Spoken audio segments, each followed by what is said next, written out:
Well, hello everybody. This is Wes Moore, your instructor for Macroeconomics, and I want to welcome you to Session 2, Understanding Economic Systems. So let's get started and take a look at what we want to talk about today. First of all, we have three things we want to talk about. Number one, we want to talk about costs other than price. When we think of cost, we always think just of the price of something.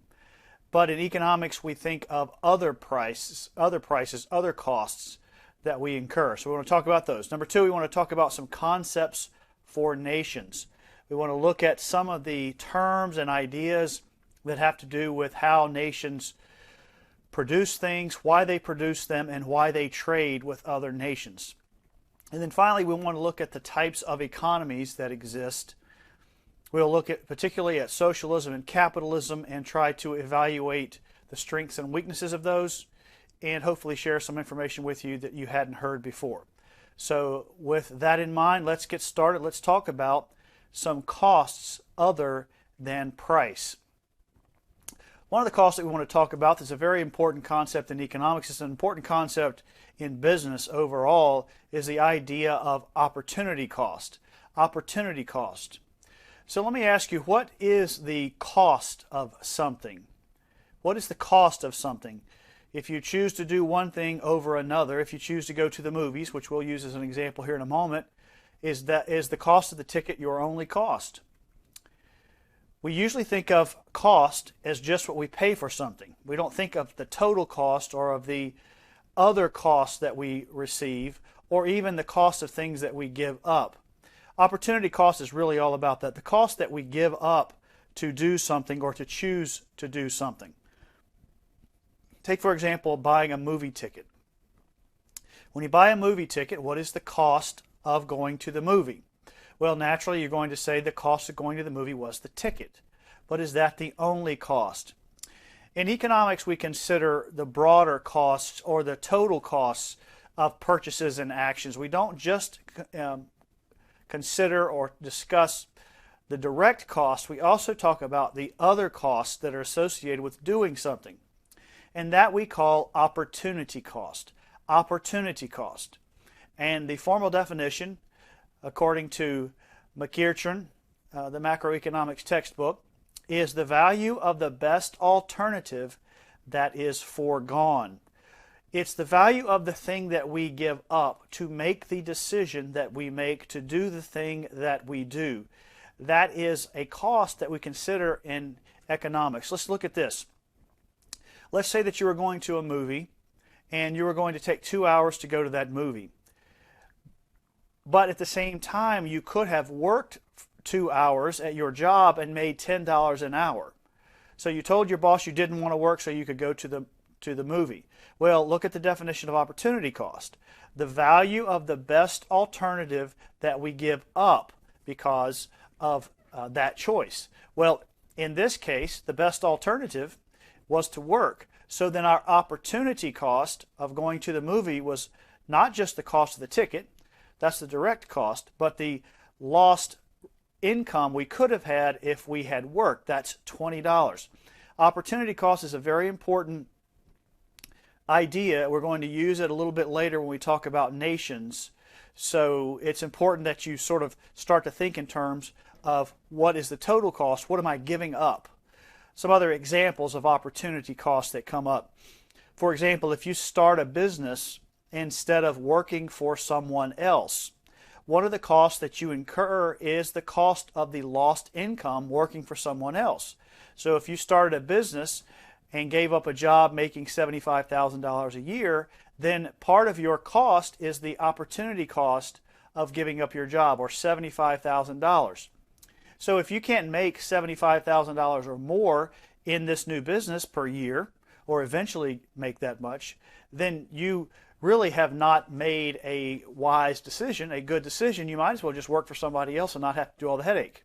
So that's where the idea of opportunity cost comes in. We also incur a cost, an opportunity cost, when we save money, keep money, whether it's stored in a safe or keep it in a bank, and don't invest it. If If we could have invested that $1,000 in our savings account, if we could have invested it and made 10%, then our opportunity cost is $100 because we gave up $100 in order to make the decision to keep the money ourselves. So opportunity cost is a non-price cost that's very important in economics. It's what you gave up to do what you did. Now let's talk about something else called a sunk cost. Another important concept in economics, and also an important concept in business itself, is the idea of a sunk cost. Let's go back to our movie ticket example. Let's say that we had two options. Let's say that we had bought our movie ticket yesterday and we plan on going to the movie today. And that ticket is non-refundable. We can't get our money back no matter what we do. We have paid that $12 and we're going to lose that $12. Well, right after you bought your ticket, one of your friends texted you and said, hey, let's go to the hockey game.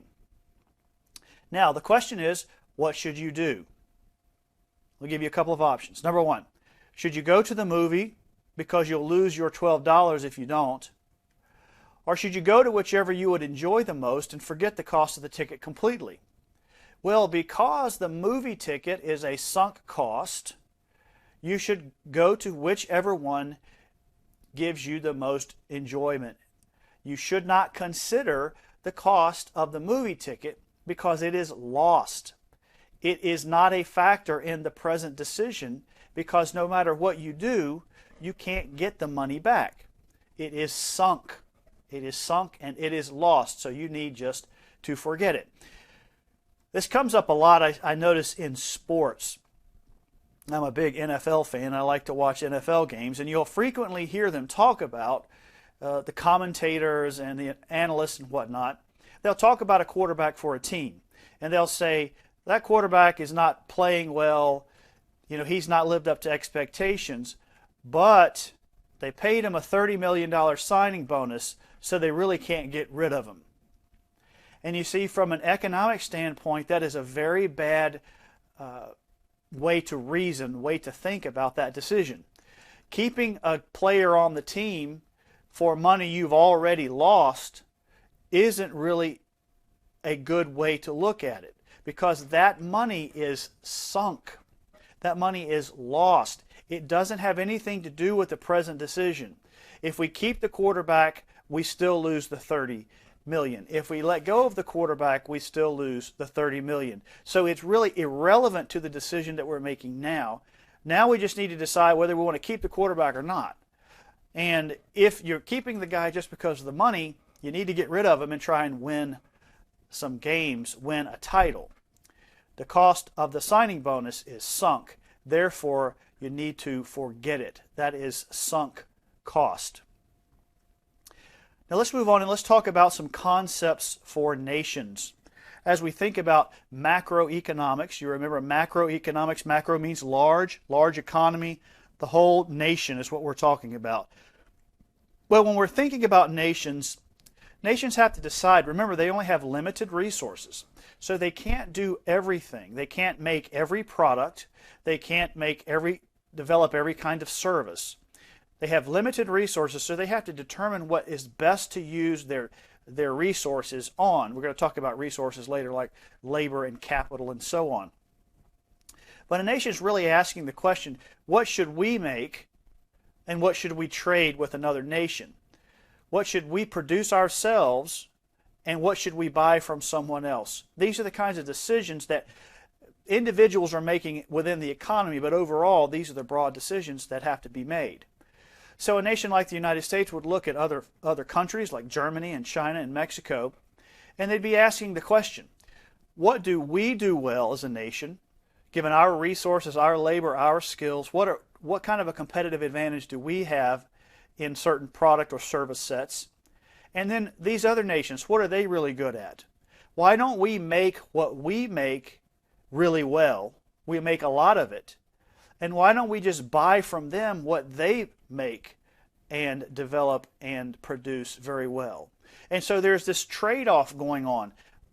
A nation can't make everything, so it has to determine what it's going to make. And this leads us into some other concepts and some other terms. From a macroeconomic standpoint, this really leads us into some questions of why is one nation good at making one thing and another good at something else? And given the fact that nations are like that, what should one nation focus on instead of trying to make everything? And so we get terms like this: specialization and trade, absolute advantage, and comparative advantage. So let's go through those terms now and see what they mean and how they relate to this issue of nations making decisions about what to make. Specialization really is about focusing on something that you make well, something that you can produce at a lower cost than someone else. It gives you a competitive advantage. It makes you stand out among your competitors. Nations, just like companies, compete with one another for the purchases of other nations and other consumers. So specialization is the idea that I'm going to focus on what I'm really good at. And this is a business principle you need to keep in mind too, especially for those of you who are going to be entrepreneurs and start your own business. You have to ask, what am I really good at? I need to focus on that. And then I'm going to trade with the folks who make other products well that I don't make well. So in a business standpoint, in a small business standpoint, you may farm out accounting services because somebody else is really good at those. In a sense, you are trading for those. And you would specialize on what you do. Maybe that's graphic arts or something like that. You see, that's specialization and trade. Now let's get into, under this umbrella of specialization and trade, there are two additional terms that we need to talk about that are important. One is called absolute advantage and the other is comparative advantage. So let's look at these. Absolute advantage is when each party in a trade, we're talking about two nations, whether it might be the U.S. and China or it might be you and your roommate, whatever the case is, each party does something better than the other. So I have an absolute advantage in doing one thing, maybe producing lumber. You have an absolute advantage at producing rice. And so each party does something better than the other, and this causes them to trade with one another. All right, it causes them to specialize and then trade. Let's look at an example. And this is the example given in the Macroeconomics textbook by McEachern. All right, he talks about two roommates. One is really good at typing papers and one is good at ironing shirts. And each roommate has an hour a day to work on both of these things. And one roommate can do this many papers and one roommate can do that many, and one roommate can do so many shirts and the other so many shirts as well. And these are the numbers that he gives. He says you can type 2 papers in an hour and you can iron 6 shirts in an hour. Your roommate, on the other hand, he can only do 1 paper an hour, but he can do 12 shirts an hour. So you can see here, in 1 hour, if you split this up, now you got 30 minutes for each. In 1 hour alone, you would only be able to do 1 paper and 3 shirts, right? Because you take half an hour to do 1 paper, and the other half an hour you'd be able to do 3 shirts. But your roommate, he would only do half a paper in that half hour, and then he would do 6 shirts. So you can see if each of you just do your own thing and you don't trade with one another, then you end up with 1 paper and 3 shirts. He ends up with half a paper and 6 shirts. But if you specialize, because each of you is better at one of those items than the other, you're better at typing papers. So in that hour, you just focus on typing papers. This isn't plagiarism. We're talking about taking a handwritten paper and then typing it in. That's what he's talking about, not cheating. But at any rate, if he focuses on that because he's better at it, he has an absolute advantage, then he will in 1 hour, he will type 2 papers. Or you will, I'm sorry. The roommate, on the other hand, if he spends the whole hour, he will iron 12 shirts. And you can see together, when you split that up, you get 2 papers and 12 shirts, and you split it between the two of you, and each of you gets 1 paper and 6 shirts. And you can see how that's better because you specialized. More was produced, and each of you had more than if you had just let each of you do both of those tasks. That is the whole idea, absolute advantage and specialization. So you trade here because each of you has an absolute advantage compared to the other in one area. By specializing in trading, you can have more in total than if each of you did both. Now that makes sense, doesn't it? Now we're going to get into comparative advantage. Now this one gets a little bit confusing. I spent a great deal of time trying to work out how to explain it to you. You may have to watch this section of the video a couple of times, read the textbook a couple of times to really get this. But I'll do the best that I can to help you see this. Comparative advantage takes this same scenario and it considers opportunity costs. Comparative advantage is when one party is absolutely better at both things than the other. So here in this case, we're going to use the same numbers we used before except for one particular area. You can do 2 papers an hour and 6 shirts an hour. Now your roommate can do 1 paper an hour, but he can only do 5 shirts an hour. And you can see here that you are better, you have an absolute advantage in both of these areas. And so you would think, well, we won't trade then. I'll just do my thing and he'll just have to go do his thing or find somebody else to trade with. Well, because of opportunity cost, trading partners where one has an absolute advantage in both can still trade with each other. It still makes sense if the opportunity costs are right. So let's look at the opportunity cost here. Now in this case, the opportunity cost, the way we're going to discuss this is if you typed 1 paper, we'll look at each one of you, we'll look at you and your roommate. And we're saying if you typed 1 paper, you were forced, you just took that hour and you typed a paper. How many shirts would you lose because you chose to type papers? Does that make sense? I'm going to type papers. How many shirts does it cost me? In other words, if I didn't type a paper, how many shirts could I have gotten done? Now look at this. Because you do 2 papers in an hour and 6 shirts, if you do 1 paper, that's half an hour, and in a half an hour you can do 3 shirts. So what that means is choosing to do 1 paper for you costs you 3 shirts that you could have made. That's the opportunity cost. Your roommate, however, because it takes him a whole hour to do a paper, it costs him 5 shirts. If he does 1 paper, that takes him an hour. And he cannot then iron shirts, meaning he cannot iron 5 shirts. So what you see here is opportunity cost. He has a higher opportunity cost than you do. You have a lower opportunity cost. So it makes sense for him, even though he can do each one of these a little bit better than you can. It makes sense for your roommate because it costs him so much to write papers. It makes sense that he would trade with you. Now let me read this to you and try and take this in. Again, you might have to watch this again. When comparing writing to ironing, your roommate is way better at ironing. So you should let him iron while you write. In other words, he's going to look at this situation. He's going, look, I don't want to give up 5 shirts to write a paper. I want to do my 5 shirts. And then I'll trade with you because it takes you less opportunity cost to do the paper. So even though I can do it better, because of the opportunity cost issue, I'm going to trade with you anyway. This can be seen in his high opportunity cost. He loses 5 shirts for every paper, where you only lose 3.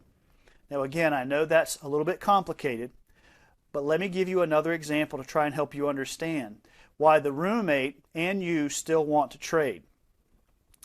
This example comes from Adam Hayes on Investopedia in his discussion of comparative advantage. And he talks about Michael Jordan considering whether he should film a commercial or paint his house. And let's look at this. Let's say we have Michael Jordan. Let's say Michael Jordan is an excellent painter. And we have Uncle Wes over here. I'm Uncle Wes, so I'll just put my picture up there. Uncle Wes over here. Both of these men can paint houses. So Michael Jordan has an option on Thursday. What am I going to do with my time on Thursday? Michael Jordan can paint his house in 8 hours. And he's a good painter. He's just as good as Wes is. He can do it in 8 hours. Or he can go film a commercial and make $50,000. So his opportunity cost of painting his house is $50,000. Do you see that? If he chooses, because he can't do both, if he chooses to take Thursday and paint his house, he cannot at the same time film a commercial. So the cost, part of the cost of him painting that house is the loss of the 50 grand he could have had if he didn't. All right? Now let's look at Wes and let's see how he stacks up here. He could paint Michael Jordan's house, but he is not as good as Jordan. He is not as fast. So it takes him 10 hours to paint the house. If he didn't, he could take that 10 hours and he could work at McDonald's and make $10 an hour and end up with $100. So his opportunity cost of painting is only $100. If he chooses to paint, he only has to give up $100. Jordan, on the other hand, he has to give up $50,000. So let's look at this. So Michael Jordan has an absolute advantage over Uncle Wes in painting. He can do the same job for less time. He is a better painter than Uncle Wes. But because his opportunity cost is so high, and because Wes's is so low, then Wes has the advantage when it comes to painting, because Jordan has to give up so much. Remember, these are comparisons. These are options. So Michael Jordan, when he looks at his scenario, and Uncle Wes, he's going to say, look, I'm just going to pay Uncle Wes whatever it is, say it's $1,000 to paint my house, I'm going to go make the $50,000.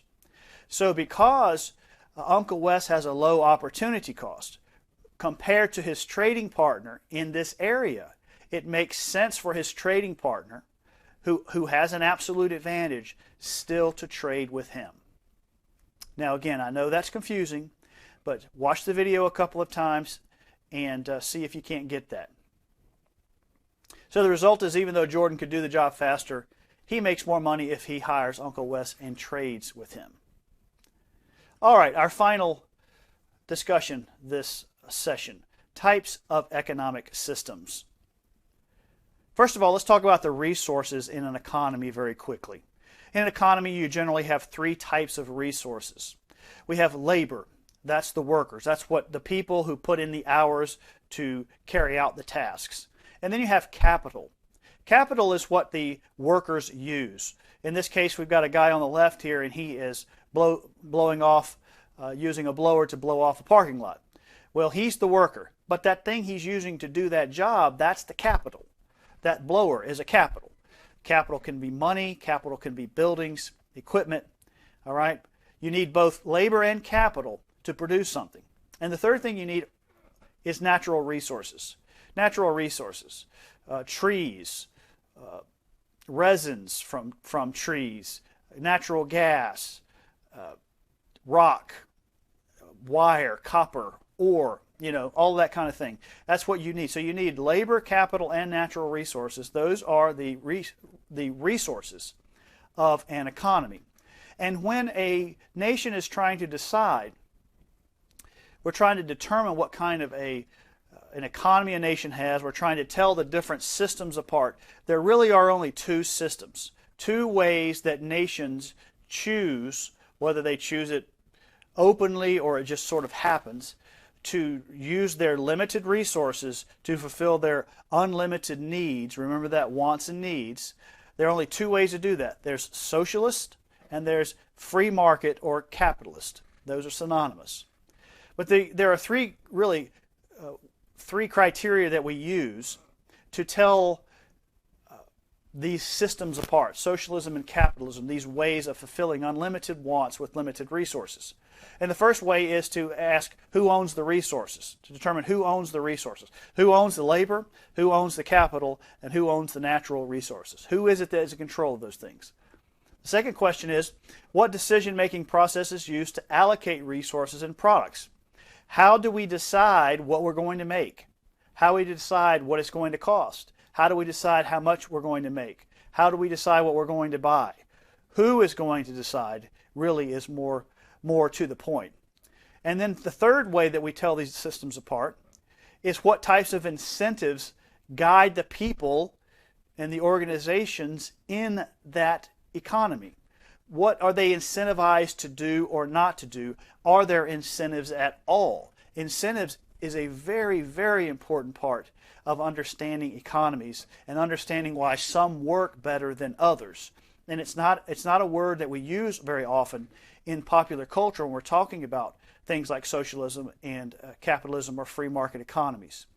So what we want to do now is we've got labor, capital, and natural resources. And now we want to take these three questions and we want to apply them to free market economies or capitalistic economies, and then socialist economies, and then try and draw some conclusions about them.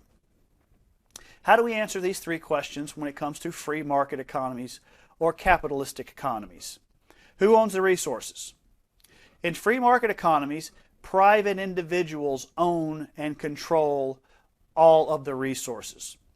Private people, individuals like me and you, business owners who are free private individuals. We do, of course, in the United States and other capitalistic economies have government control of certain pieces of the economy. Many times that ends up being things we can't provide on our own efficiently. But by and large, in free market economies, private individuals control things. What decision-making process is used? The free choices of private individuals are what determines what is made, what is at what price and what quantity, who buys what and where, who has access to the products and services. It's all about the free choices of private individuals, and that's why it's called a free market economy. The word capitalism is actually a pejorative.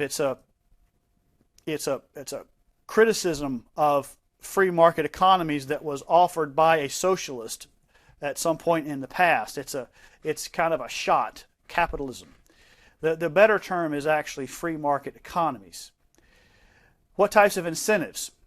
So what incentives do we have for people to act and do things, for people to create products, for people to distribute products, for people to have ideas and create things and take risks? What incentives are there? The incentive in a free market economy is that you can benefit from your effort. That by and large the government doesn't get in the way, the government doesn't take all your money once you get to a certain point.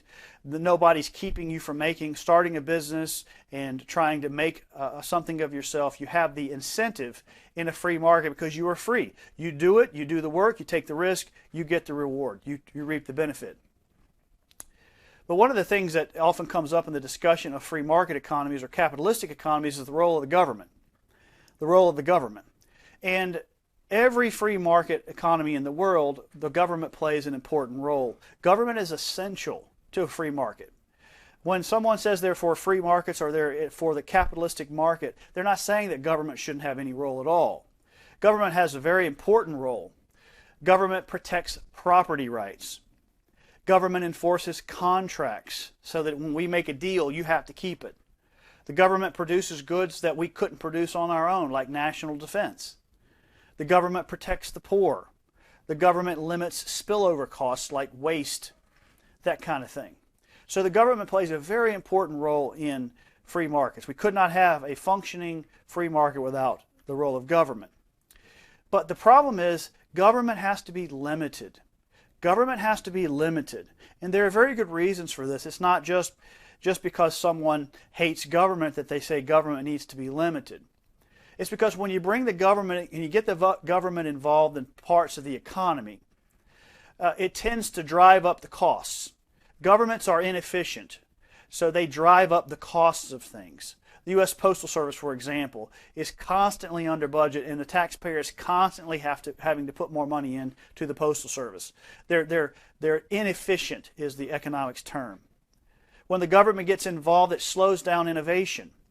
When the government puts too many rules and too many regulations that burden businesses and burden entrepreneurs and innovators, it slows down the process of getting new products that people need out. Government reduces incentive when they're too involved. They start grabbing too much tax money, taking too much power, and then they limit freedom. We're going to talk about the connection of economic systems to markets and economies here, the economic systems to government and freedom here in just a minute. But government is very important even in a free market. So how do we answer these questions when it comes to socialist economies? These are also called command economies. Well, first of all, who owns the resources? As you move farther from a free market to a socialist economy, the government begins to own and control more of the resources of the economy. The government starts to regulate and get its hands into labor. What can people get paid? What can they not get paid? How many hours can they work? What can they not work? The government begins to control the capital. The government raises taxes and redistributes income. The government controls the natural resources. As you move towards a socialist economy, you end up with the government controlling more things. And this actually makes perfect sense. We'll explain that in just a moment. The decision process. Generally, these decisions about control, as we move from free markets to socialism, we end up with government bureaucrats, people in government offices far away, trying to make decisions about things like the economy, what is made, who gets it, and what prices are, and things like that. And then what types of incentives. As you move, again, from capitalism and free markets over to socialism, you see the incentives to create, the incentives to innovate, to take risks, to work very, very hard are reduced. And here's the reason that this is true. If you think about the word socialism, the idea behind socialism is that everybody should share in the prosperity and wealth and resources of the nation. No one should be allowed to have any more than anyone else. Social. We're all of the people are going to share in everything, and the government is going to get involved to say, look, you should not have more than this other guy, so you rich man, I want to take more of your money via taxes, and I'm going to give it to this other man because I want this to be equal. But what that does is it reduces, in fact, it eliminates the incentives for people to create things that are valuable. Let's look at some weaknesses of socialism. It reduces the freedom of individuals. If you think about it, it makes perfect sense. If the government needs to control more and more parts of the economy, labor, capital, natural resources, those things get into every part of the social structure, every part of the society. So the government ends up having to take more and more control of the people as they try and give everybody a fair share. Ronald Reagan, many years ago, recognized that as you move towards socialism, you necessarily have to limit people's freedom because that's the nature of what socialism is. It requires the government to have great control. A government can't control the economy without controlling people, he said. And America's founding fathers knew when a government sets out to do that, it must use force and coercion to achieve its purpose. You see, today we're hearing these cries more and more for the government to get involved, tax the rich, control the rich corporations, give me my fair share. But what happens always is that starts off as something innocent that the people are crying for. But what they do is they have to give over more and more of their freedom for the government to give them more and more of their share. And so you always end up with a government that is in control of the people. Socialist nations tend to have authoritarian and controlling governments. Free market nations tend to have governments that are democratic. It is very difficult to find a democratic government, a capitalistic system where the government oppresses its people.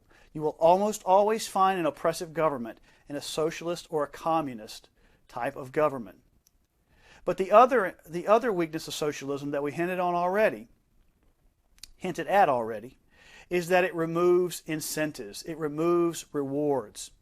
When everybody gets the same, no matter what they do, why would I take the risk to start a business? Why would I use my savings to throw into developing a new drug for the benefit of humanity? Why would I do that? We have incentive killers as we move towards socialism. We start to see that in the United States. We want to resist that because it's going to kill incentive, and incentive is what has caused us to be so productive and so prosperous. When we see things like high taxes on the rich, the call to tax the rich, tax the rich, tax the rich.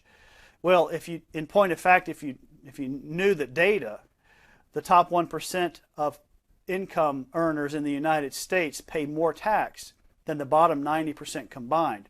The tax code is already heavily skewed towards high taxes on the rich. But think about it, why would I start a company and try and gain wealth for myself if once I got that wealth, the government was just going to take it? There's no reason to do that. We lose the incentives to do that. When the government controls product prices, if I'm going to start a business and then the government's going to come in next year and tell me how much I can charge people for my products, limit my profit and therefore limit my income, why do it? It's not worth doing. When the government overregulates industries, this is as we move towards socialism. We don't want to do that in this nation, but we're starting to see that, starting to hear the cries for that. Overregulation of industries. Giving them too many rules so that you can control them. Why do it? You lose incentives. You need to ask yourself this. You need to ask yourself this as a student.